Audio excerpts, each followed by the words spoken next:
Sand rumbles like a distant drum and then becomes still. Heat moves in a wave over the empty road. Arif stands by his truck and lifts a hand to block the last light of the day. He thinks it is a mirage at first. A tall shape steps out of the rippling air. It is a girl. She is as tall as a streetlight. Her hair hangs straight to her ribs. Her eyes are pale silver and calm. She bends down with care and wraps both arms around him like she has always known him. Her chin rests near his temple. Her skin is warm and dry. He hears her breathing. It smells like rain on hot stone. She does not scream. He should scream, but something in her hold tells him not to.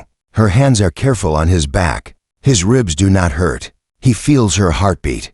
It is slow and strong. The truck ticks as the engine cools. A wind pushes sand against his boots. He tries to step back, but her arms firm up and gently stop him. He puts his hands on her forearms. Her skin gives like a soft tree branch and then sets. She is not metal. She is not a suit. She is a living person who is very tall and very strong. Far across the flats lights move. 3 pairs at first, then 5. Headlights swing and sway as vehicles leave the paved road and crawl onto the hard plain. Arif keeps his voice low. He says hello. She tilts her head like she understands the idea of a greeting, but not the word. The lines on her skin grow a little brighter. They look like writing made of thin moons. Shapes glide and curl along her collarbone and up her neck. He feels the hum before he hears it. A soft tone inside her chest slides up and settles into a single note. He tells himself to breathe slow. He does not want to scare her. He says he is Arif. He says he will not hurt her. He says he would like her to loosen her arms just a little. She does not. She brings her face closer and studies his eyes like she is checking for a mark only she can see. Tears sting his eyes for no reason he can explain. He feels very small, but not in a bad way. He feels like a child being carried from a fref. Lights come closer. He hears men shouting on radios. He hears the low chop of rotor blades far away. The girl flinches when the radios crackle. Her hum lifts and the lines on her skin grow brighter. She is afraid, but she does not let him go. He can tell the fear is not for herself. It is for him. He says it is okay. He does not know if that is true. She bends a little lower and puts her mouth near his ear. He expects many strange words, but she gives him only one clear sound. It is home. It is not exactly the English word. It is an old round sound that touches the same place in him. He feels the word like a hand on the center of his chest. The ground under his boots shifts. He thinks it is his legs shaking, but then he sees sand jump in a thin ring. A tremor rolls out in a soft circle and Fidesz's first vehicle stops 40 steps away. Doors slam. 4 men spill out in dark windbreakers and long guns with lights. Another vehicle skids and turns to block any path back to the highway. The last light of the sun slips under the horizon and the world becomes blue and harsh. White beams sweep and settle on the girl and on Arif held against her. The men shout for him to step away. They do not shout at her. They shout at him. Step away, hands up, move slower if swallows. He cannot step away. He says this. He says he cannot move because she will not let him go. The men do not like this answer. He hears the fear in their voices though they try to hide it. A helicopter is closer now. Wind touches his face in short blows. The girl turns her body to shield him from the lights. He feels a gentle pressure as she shifts her left arm. She tucks him in like a mother placing a child behind her hip. He can see only part of the men now. One radio squeals and dies. Another crackles and then goes silent. The girl's hum rises a little and then settles again. The lines on her skin fade back to warm ash. One of the men tries a soft voice. He says they are here to help. He says the big person can come with them and everything will be fine. The girl does not understand. She watches the mouths. She watches the hands. She watches the angles of shoulders and feet like she has been taught to look for danger. In those places, Arif can feel her thinking. He does not know how, but he can. It feels like the quiet in a room before a baby decides to laugh or cry. Remembers a stray dog from years ago that ran in circles until someone let it rest its head on a knee. He does the same. He leans a little into her. He lets the weight of his shoulder press into her arm. He says home again, soft and slow, the way she said it. Her breath catches. She answers with the same old round sound and holds him tighter for one long second. Like relief Hirsch, men lift their rifles. It is not a decision, but a wave in their bodies. He sees it. She sees it first. Her hum deepens. The beams of light flicker. The helicopter stutters like a bird against a window, and then steadies. The nearest man yells, "Do not move." His voice shakes. The girl lowers her head until her hair brushes Arif's cheek. He can feel the fine threads of it. It feels like river grass. Her lips move near his ear again. A second word forms and breaks apart. Before he can catch it, desert holds its breath. Beams of white cut the dark. Boots scrape on rock. A safety clicks off. The girl tightens her hold and the hum rises from her chest like a storm waking underwater. As the men close in asterisk, the desert trembled under the weight of silence after the girl's hum faded. The men shouted, their voices cracking through the heavy air, but the sound felt far away. Arif could only hear the rhythm of her breathing, slow, deep, alive. Her grip was still firm around him, her long fingers resting lightly against his back like roots holding ground. Then, in a sudden wave, every radio round them screeched and went dead. The lights on the rifles flickered and blinked out, plunging the scene into a strange twilight. The leader barked orders, but the words fell apart mid-air, distorted as if chewed by static. The girl's eyes glowed faintly, soft silver turning into molten white. She looked down at Arif with something close to apology. Before he could ask what was happening, she reached for his arm. Her hand was warm to warm, and when her fingertips brushed his forearm, a pulse of light crawled across his skin. It burned without pain, leaving a mark, thin lines twisting into the shape of something between a map and a heartbeat. "What did you do?" he gasped, staring at the mark as it shimmered like wet ink. The girl didn't speak. She only looked at him with eyes full of distance and sorrow. The men recovered their voices. "Step away, now," one yelled, his boots crunching closer. Arif tried to explain, raising his free hand, but before he could speak again, one of them fired a warning shot into the air. The girl's body snapped upright, and a wave of invisible force rippled from her chest. The bullet dropped like a pebble mid-flight, clinking harmlessly to the ground. The men stumbled back. "What the hell?" The desert wind screamed between them. The girl's hum returned louder, deeper. Sand whipped around them in a spiral. Arif shielded his face as the headlights blurred into streaks of white.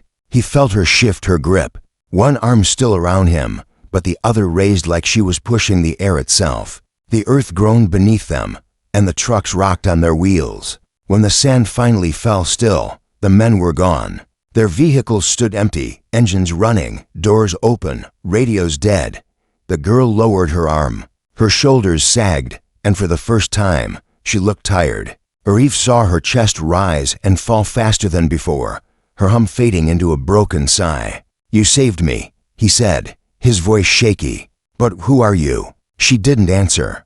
Instead, she looked at the mark on his arm, tracing its shape with one finger as if to check it hadn't changed. Then she turned her gaze east, toward a dark ridge on the horizon. The mark pulsed once bright, deliberate.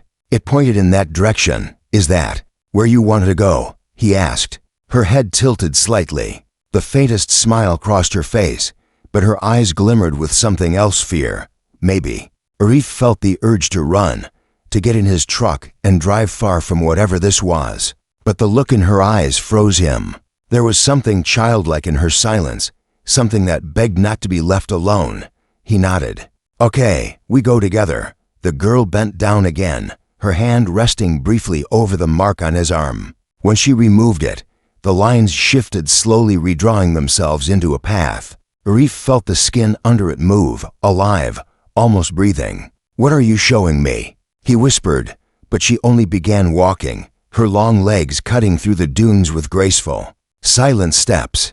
She didn't drag him, but he knew she would not let him go. They walked until the night grew thick, and the stars turned sharp above them. The sand underfoot began to harden into rock. The mark on Arif's arm glowed faintly, guiding them along a faint ridge that rose from the desert like the back of some sleeping creature. Occasionally, the girl would stop, tilting her head as though listening to a sound he couldn't hear. Each time, the mark flickered brighter, reacting to her presence like a compass to a magnet. When they reached the ridge's peak, The world below opened into a narrow ravine, a gash of darkness cutting through the pale earth. A cold wind rose from it, carrying a smell like damp stone and metal. Reef hesitated at the edge, but the girl didn't. She crouched, still holding him, and then leapt down.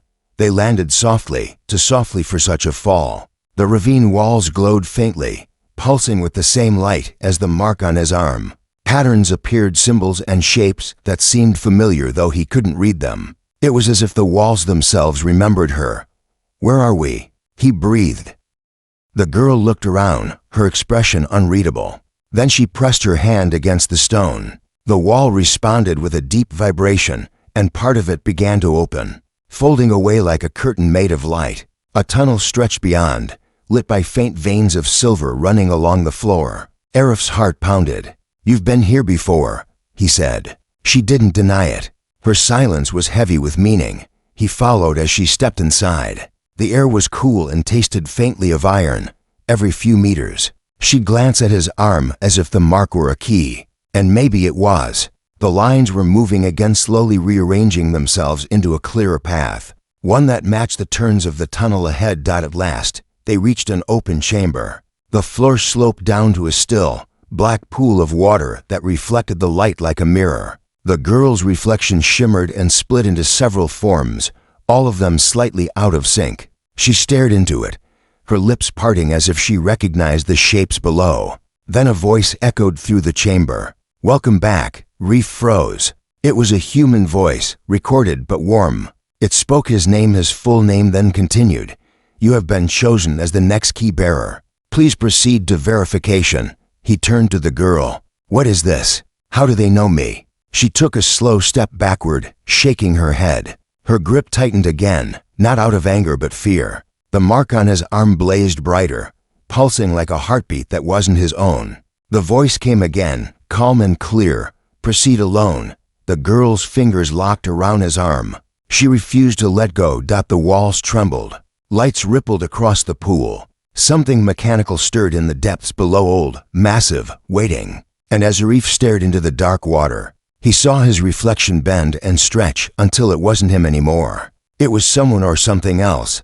The air in the tunnel thickened, heavy with dust and a faint metallic scent that clung to Arif's throat. The pool before them shivered as if something beneath its surface had just exhaled. The strange voice that had spoken his name faded into the echo of dripping water. Only the girl, as he would later learn, remained still, her wide silver eyes fixed on the pool like it was alive. Her fingers, long and steady, still held his arm as though letting go meant death itself. Arif's heart thudded. "What do they mean? Proceed alone," he whispered. "Who's talking?" The girl's lips moved, but no sound came.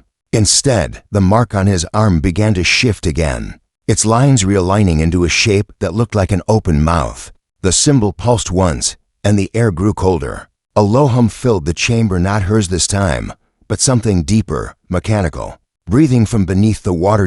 Then, without warning, the black surface split. Water spiraled downward into a widening hole, revealing a dark, circular shaft beneath. The sound it made was not a splash but a sigh, long and hollow. The ground trembled under their feet, and a soft wind rose from the depths, carrying the scent of wet stone and rusted metal. Arif stumbled back, but the girl's hand tightened. Her eyes glowed faintly again, silver burning to white. She looked down into the shaft, then back at him, her expression torn between warning and sorrow. He could feel her shaking. "I don't want to go down there," he said. But the mark on his arm disagreed. It burned hot, a steady pulse dragging his gaze toward the pit. The voice returned, this time from everywhere at once. "Key bearer confirmed. Pathway active. Descent required." A thin line of light circled the pool's edge, forming a ring that began to sink like a slow, descending platform. The girl stepped onto it without hesitation, pulling him with her. Arif's knees locked. "Wait, what if it doesn't stop?" he yelled, but she only pressed a finger to her lips, signaling silence. The descent began. The platform moved down through layers of stone, past faded carvings and strange metallic ribs embedded in the rock. The deeper they went, the dimmer the light became, until only the girl's faint glow lit the air. Her hum returned, not loud, but soft and rhythmic, like a lullaby meant to steady his panic. Arif tried to focus on her face. It wasn't alien, not really. Her features were human enough, just stretched and ethereal. When she blinked, her eyelids moved slower, deliberate. There was compassion in her eyes, but also exhaustion, like someone who had lived too long between two worlds.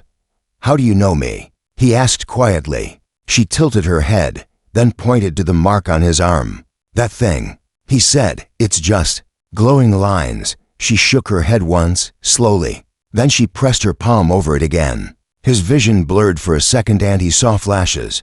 A desert storm. A buried facility. A group of people in white suits carrying a huge container glowing from within. And then him. Younger, standing near a truck, watching from afar. He gasped and pulled away. "That's impossible. I've never been here before." The girl's hum grew softer, almost sad. The platform slowed and finally stopped at the base of the shaft. Before them stood a stone archway, half-eaten by moss and time. Symbols like those on her skin ran across the surface, glowing faintly as they approached. The air was colder here, heavy enough to taste. A faint whisper came from beyond the arch, static mixed with breathing. She stepped forward first. Her long fingers brushed the stone. It responded with a pulse of light that ran down the walls and across the floor like water. The tunnel beyond lit up with thin silver veins. "What is this place?" Arif murmured. She finally spoke, not with words, but a soft vibration that carried meaning straight into his mind. "Home." The word hit him hard. His chest tightened.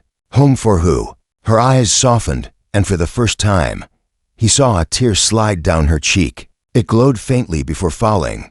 They walked deeper into the tunnel. Strange machinery lined the walls, rusted consoles, broken screens, cables twisted like vines. The deeper they went, the louder a faint rhythmic sound became, like a heart beating far underground. The mark on Arif's arm pulsed in perfect sync with it. At the tunnel's end stood a massive door of black metal. Its surface rippled like liquid steel. Carved across the top were words into languages, one human, one unknown.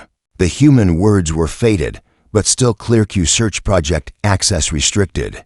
The girl's expression changed at once.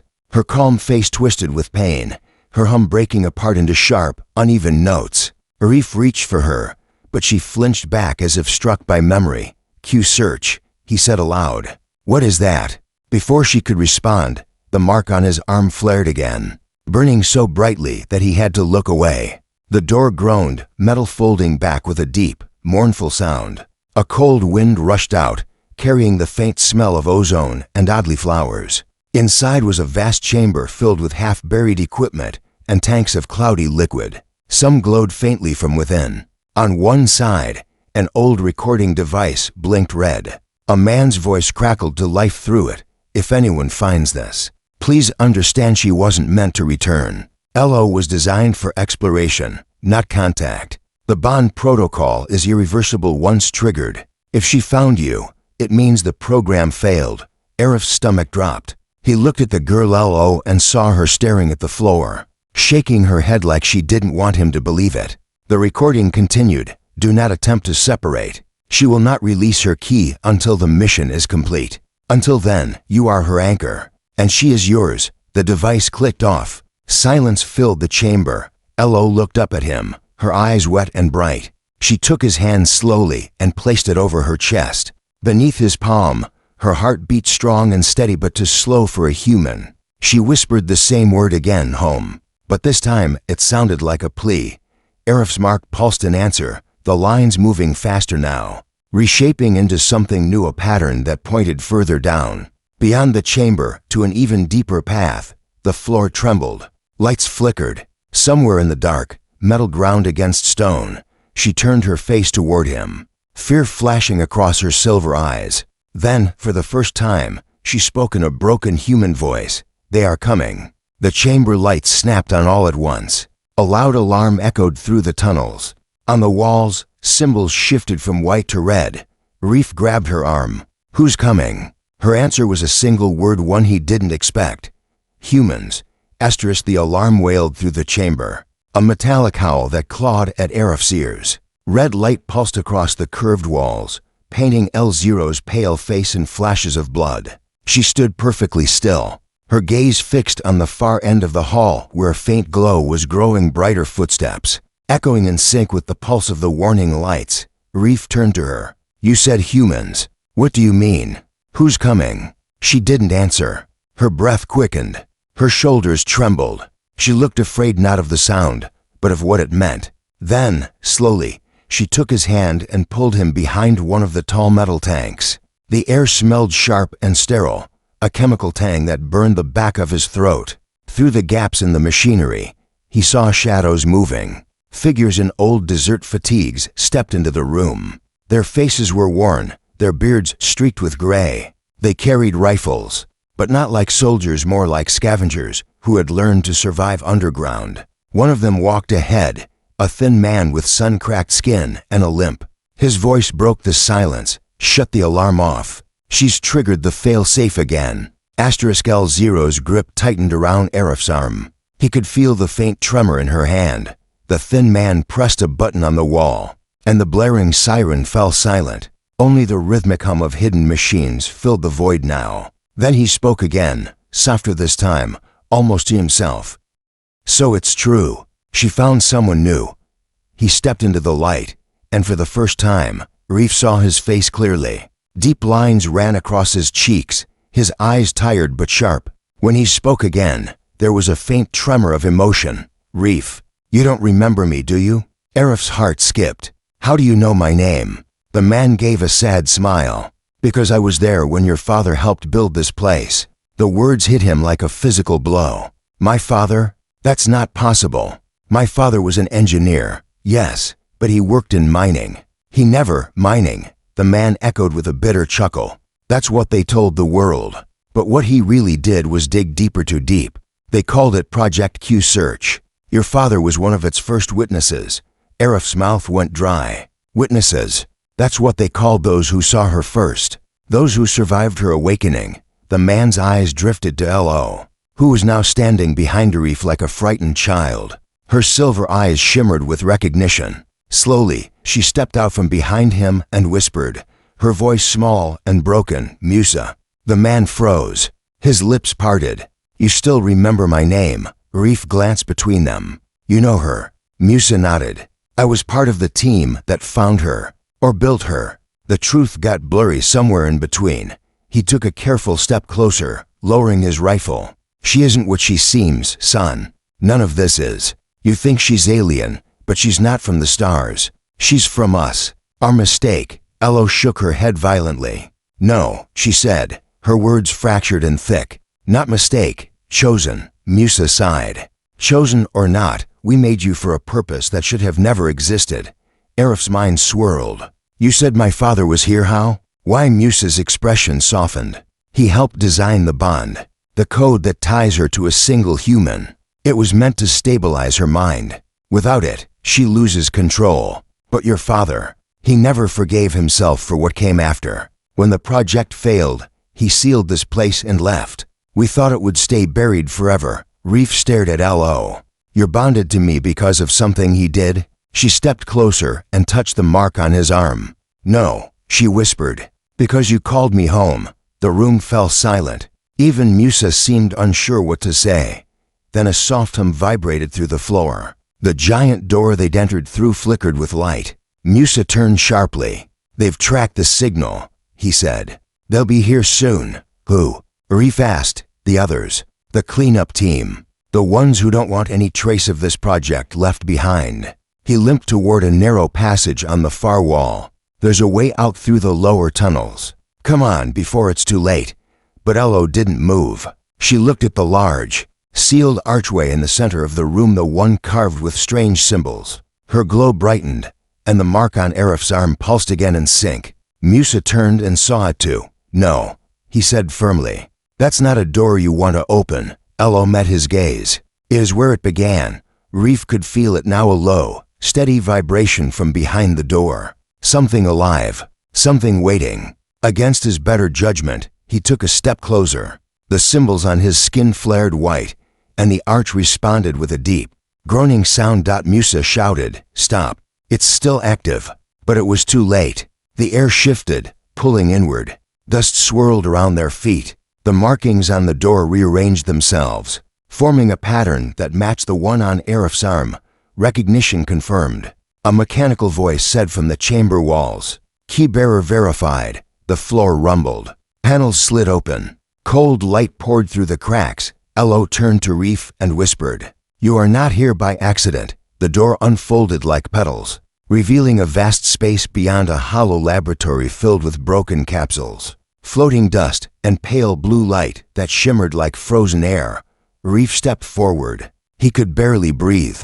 Inside one of the cracked capsules was a shape human, but too tall, too still. Musa limped beside him, voice low and hoarse. "That's her original body," he said. "The one they grew before she became." The realization hit Arif like thunder. "You mean this was human once?" "Yes," Musa said softly. "And if you open the rest of these pods, you'll see how many others they tried to make. How many failed." Elo stared at her own reflection in the broken glass. A faint tremor ran through her frame. Her glow dimmed, flickered. Arif touched her arm gently. "You're not a mistake," he said. She looked at him with eyes full of something raw gratitude, maybe even love. But before she could answer, the walls shuddered. A distant explosion echoed through the tunnels. Musa turned toward the sound, panic in his voice. "They're here. The cleanup team." Reef backed away from the pods. "What do they want?" "To erase everything," Musa said grimly. "Including her." L0's expression changed from fear to resolve. She grabbed Arif's hand and began to pull him toward another tunnel, one lit by faint blue light. Musa followed, muttering prayers under his breath. As they disappeared into the corridor, the sound of heavy boots and shouts filled the lab behind them. Elo looked back once, her silver eyes burning bright, and whispered a word that only Reef heard: "Run." The tunnel stretched ahead like the throat of something ancient and alive. Every step Reef took echoed back at him, swallowed and returned by the walls in strange rhythms. The faint blue lights embedded in the ceiling flickered irregularly, as though powered by the last heartbeat of a dying machine. Elo moved ahead of him, her long stride silent despite her height, her glow casting gentle shadows across the floor. Behind them, Musa limped in grim silence, his breaths harsh and uneven. They had been running for minutes or maybe hours. Time had lost its meaning down here. When they finally reached a junction, Musa stopped, resting his hand against the wall. "We're under the lowest levels now," he said, voice rough. "If we go any deeper, we'll be in the core." Reef turned to him. "The core of what?" Musa looked at him with tired eyes. "The place where it all began, the heart of Project Q search. The lab that still breathes." The words sent a shiver through Arif's spine. He remembered the hum that had guided them since entering this place, the rhythmic pulse that seemed to sync with his mark. Now it was louder, vibrating through his chest, alive in the walls. L0 approached the next door, placing her palm against it. The mark on Arif's arm flared in response, and the metal surface began to unfold like the petals of a mechanical flower. The air that rushed out was cold and damp, smelling of ozone and iron. Beyond the door lay a vast chamber, half natural cave, half constructed laboratory. Thick cables hung from the ceiling like vines. Consoles, still blinking faintly, lined the walls. In the center stood a circular structure filled with glass tanks, most shattered, their contents dried to dust. But one tank glowed softly, pulsing with pale blue light that seemed to breathe in and out. Arif's voice was barely a whisper. "It's still running." Musa stepped closer, his hand trembling. "It shouldn't be. This place was sealed 40 years ago. Everything here should have died by now." Elo walked up to the glowing tank. Her expression changed: recognition, sorrow, and something close to longing. She pressed her palm against the glass. Inside floated a single object, a fragment of metal shaped like a spiral shell, etched with the same symbols that marked her skin. "She remembers," Musa murmured. "That thing in there, it's what gave her life." Reef stared at him. "You mean this created her?" Musa nodded slowly. "It was an artifact they found beneath the desert. Nobody knew where it came from. When they studied it, it began to change, and so did the people who touched it. Your father thought he could control it, turn it into something that would help humanity adapt to survive beyond Earth." He paused, his eyes distant. "But it didn't create one of her. It created many. Most didn't survive." Elo turned to them, her silver eyes soft. "Survive," she echoed quietly, her accent fractured. "Not wrong, just change." She reached for Arif's arm again. The mark pulsed, and suddenly the lights in the chamber came alive. Monitors flickered to life, screens filling with lines of old data code, medical charts, names. Among them, Arif's father's name appeared, highlighted in red. Dr. Qasim Arif, Musa read aloud. "Chief Genetic Architect." Arif's throat tightened. "He was here all along." The screen displayed a video file. Musa hesitated, then pressed play. Static filled the air before clearing to show a dimly lit room. This room, decades earlier. A man stood before the camera, face gaunt, eyes wild with exhaustion. It was Arif's father. "If anyone finds this," he said, voice shaking, "you need to understand we didn't build her. We unlocked her. She's part of something older, something buried beneath us long before we came. Elo isn't a weapon or a creation, she's a key, a bridge between us and whatever left this world behind." He looked straight into the camera, almost as if looking through time. "If my son ever sees this, forgive me. You'll know what to do when the mark calls." The video ended. Reef stumbled back, breath ragged. His father's words looped in his mind. "She's a key." Elo stood close, her expression unreadable. She touched his arm again, and the mark blazed brighter than ever, flooding the chamber with white light. The spiral artifact inside the tank began to spin. The walls hummed in resonance. "Stop," Musa shouted. "You'll wake it up." But Elo didn't stop. Her hum joined the vibration, harmonizing with it until the air itself began to ripple. The glass of the tank shattered, and the artifact floated upward, hovering between them. It rotated slowly, throwing patterns of light across the walls. Then, in a single flash, it melted into L0's chest. The glow beneath her skin intensified. The symbols along her arms shifted like living script. Her eyes filled with silver fire. Arif stepped forward, terrified and awed all at once. "Elo, what's happening?" She looked at him, her voice layered, now human and something beyond human. "Awakening, memory, restored." Musa backed away, panic in his eyes. "We have to leave now. This whole place is a containment chamber. If she merges with the core, it'll trigger the failsafe." But Arif didn't move. His mark was pulsing faster, reacting to her. He felt heat spreading through his body, his veins glowing faintly through his skin. Elo stepped closer, kneeling so her eyes met his. "You are the key bearer," she said softly. "You can end the bond or finish what they started." He shook his head. "I don't understand. Your father made the link. He tied my mind to your bloodline. The first key was him. The last is you." The floor beneath them rumbled. Cracks split through the stone as air hissed upward like escaping steam. The machines whined louder, awakening after decades of sleep. Musa shouted something lost in the noise. Reef grabbed L0's hand. "If I break the bond, what happens to you?" Her expression softened. "Then I sleep again. And if I don't, then we both change." The chamber's light reached a blinding peak. The ground split open, revealing a swirling pit of blue light below a living heart, pulsing in sync with both of theirs. Musa screamed over the roar, "Reef, don't let it take you." But Elo didn't pull him in. Instead, she smiled a small, human smile filled with peace. "Home," she whispered one last time. And together, they stepped into the light. The world dissolved into light. Arif's body felt weightless, his senses stretched thin like sound through fog. The roar of the lab faded, replaced by a low, rhythmic pulse, steady and deep, like a giant heart. He opened his eyes to find himself suspended in a blue-white glow. There was no ground, no ceiling, only endless light folding in on itself, pulsing with slow, deliberate life. Elo floated beside him, her long hair drifting like smoke. Her body shimmered, the patterns on her skin alive, swirling and rearranging into new symbols. She no longer looked entirely human to radiant, to still. Yet her eyes, though filled with light, held something familiar, sorrow and hope mixed in equal measure. "Where are we?" Reef whispered. His voice came out small, echoing infinitely. "The core," she answered. Her tone was layered, both human and mechanical.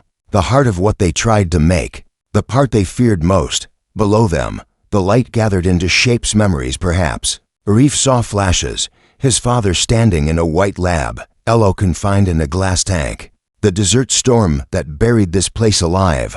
Then came other images, impossible ones, towering structures on an alien plane, skies filled with twin suns, people who looked almost human walking beside creatures of light. He tried to focus, but the visions burned into his mind too fast. This can't be real. It is memory, Elo said softly. Not mine alone. It belongs to this world and another. Arif turned toward her. Why show me this? What do you want from me? She drifted closer, her height diminishing until she was level with him. You must choose, she said simply. Your father made the bond to keep me alive. You can end it now or finish what he began. The mark on Arif's arm pulsed bright and hot. He looked down and saw the lines spreading, crawling across his skin like living veins. They converged at his wrist, glowing with the same light as L0's chest. What happens if I end it? He asked, voice trembling. Then I will sleep again, she said, her tone gentle. The bond will break. The core will collapse. This place will die and so will the truth. And if I finish it? She looked past him, into the endless glow. Then I wake fully. The bridge opens. The ones who left long ago will return. Arif's chest tightened. You mean aliens? She smiled faintly. No, humans before they forgot themselves. Before he could question her further. The light around them flickered. A sharp tremor rippled through the void. The peaceful hum turned to a violent pulse. L0's expression changed, calm giving way to fear. They've triggered the failsafe, she said. Musa must have tried to shut it down. Reef felt the pull of gravity return. The light thinned into tendrils that twisted around his arms and legs. He fell through the glow, crashing onto a hard surface. The air returned with a shock. The hum became a siren. He was back in the lab, but everything had changed. The once dormant machines blazed with blue light. The air shimmered with static. Water burst from broken pipes, flooding the floor. Elo stood at the center of it all, her glow burning brighter than ever. The markings on her skin had become streams of light running up her arms like rivers of stars. Musa was at the far end of the chamber, struggling to open a side door. Arif, he shouted. You have to cut the bond, now. Arif staggered to his feet. If I do that, she dies. She's not alive like us. Musa's voice cracked with desperation. She's a vessel for something far beyond human. That core isn't a heart, it's a gate. Elo turned toward Musa, her voice low but powerful. You are wrong. I am not the gate. He is. Arif's skin burned. The markings were spreading faster now, crawling up his neck, glowing beneath his shirt. The hum matched his heartbeat exactly. He felt himself being drawn toward her, like gravity itself had chosen sides. Musa shouted again, fumbling with a device in his hand, a small black cube pulsing red. This can still stop it. L0's eyes widened. No. She reached out, but Musa threw the device toward the core. The moment it touched the light, the entire chamber exploded in sound.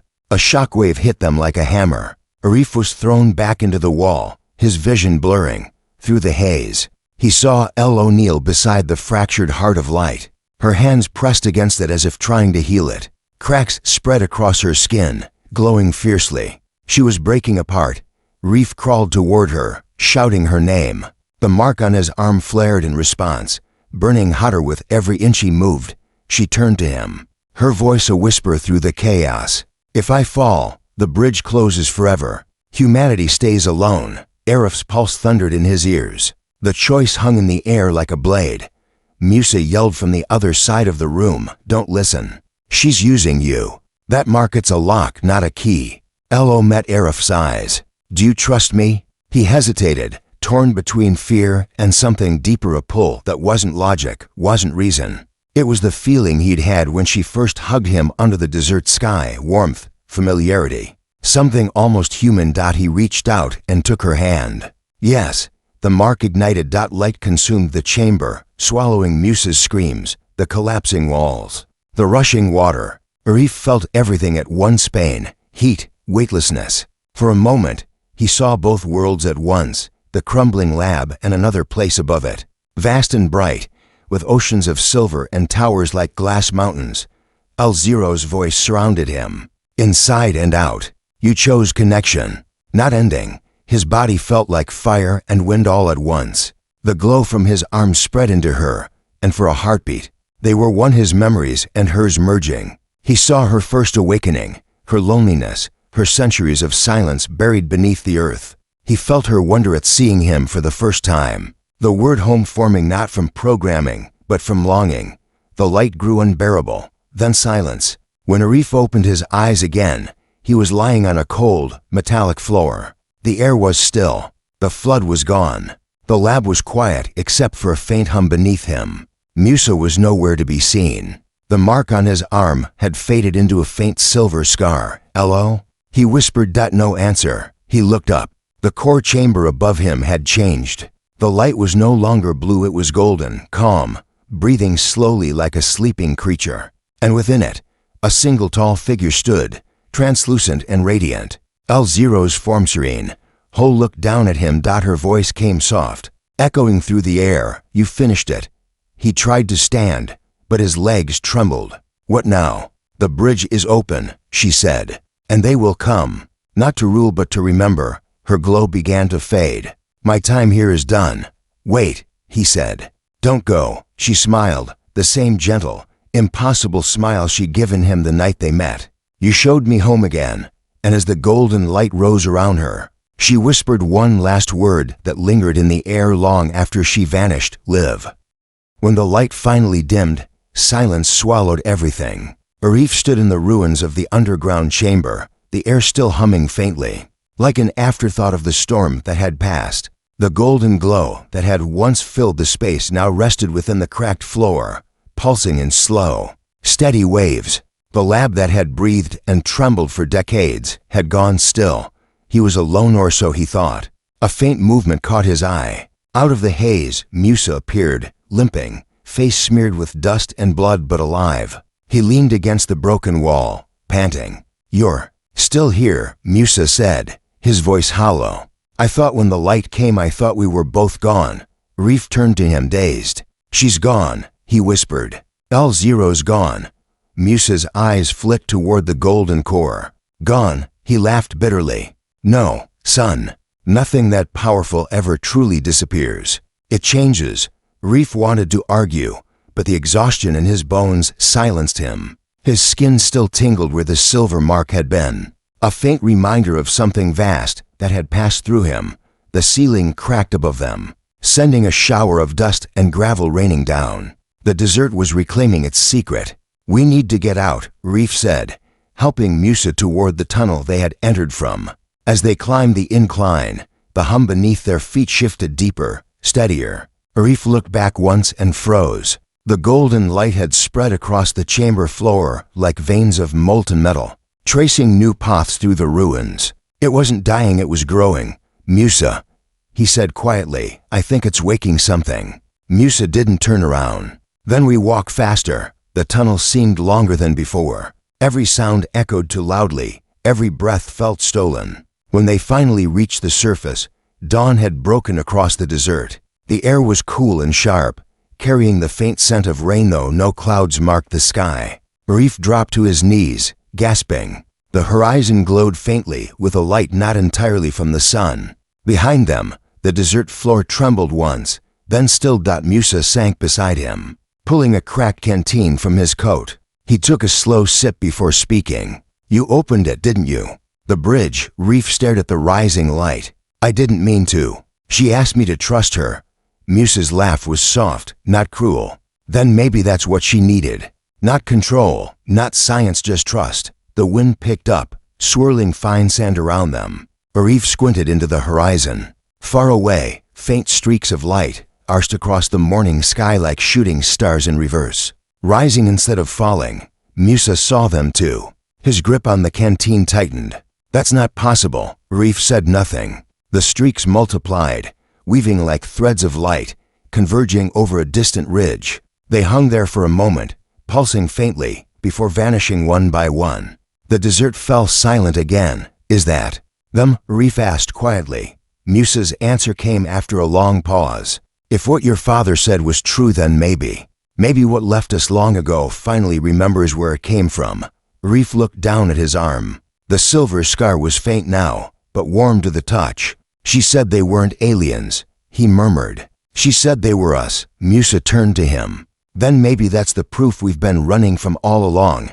They sat there in the sand. To broken men beneath an endless sky that suddenly felt too wide, too alive. The silence wasn't empty, it was listening. After a while, Musa pushed himself up with a groan. You should go, he said. This place will draw attention soon. Governments, corporations, they'll come sniffing around again. Reef didn't move. And you? Musa smiled weakly. I've been running from this place my whole life. Maybe it's time I stop. He started back toward the collapsed entrance. Reef called after him. If they come, tell them what happened. Musa didn't turn. Would you believe it if you hadn't seen it? Reef didn't answer. He stayed there for hours, watching the sunlight creep over the dunes. His thoughts blurred between dream and memory. L0's voice, the hum of the core. His father's face on the recording. The desert was quiet, but beneath the sand, something alive stirred gently, like the first breath after sleep, when he finally stood to leave. His boot struck something half buried. He knelt and brushed away the sand. It was a shard of glass, thick, curved, and faintly glowing from within. Symbols danced across its surface, fading as he touched it. A fragment of her. He lifted it to his chest, feeling its warmth pulse against his heart. The light inside it flickered once, like a heartbeat responding to his own. Home, he whispered.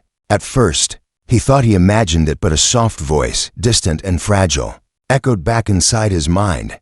Home, his throat tightened. You're still here, he said. The wind moved around him, gentle and full of whispers. The horizon shimmered faintly, bending like a mirage. For a heartbeat, he saw her tall, silver-eyed, standing in the distance beneath the rising sun. Not solid, not spirit, something in between.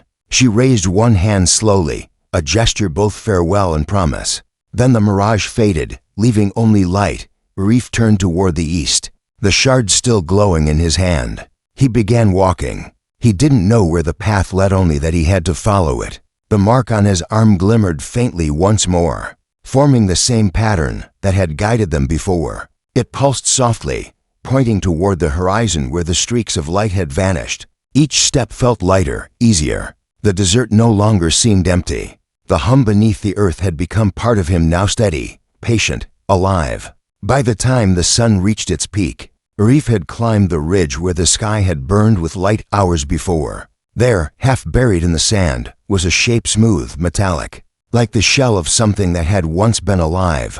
He brushed away the dust and stared. It wasn't debris. It was a craft, small, seamless, silent. Its surface reflected the sky perfectly, as though it were made of light itself. The shard in his hand pulsed brighter. The craft responded. A small panel slid open, revealing a soft interior glow.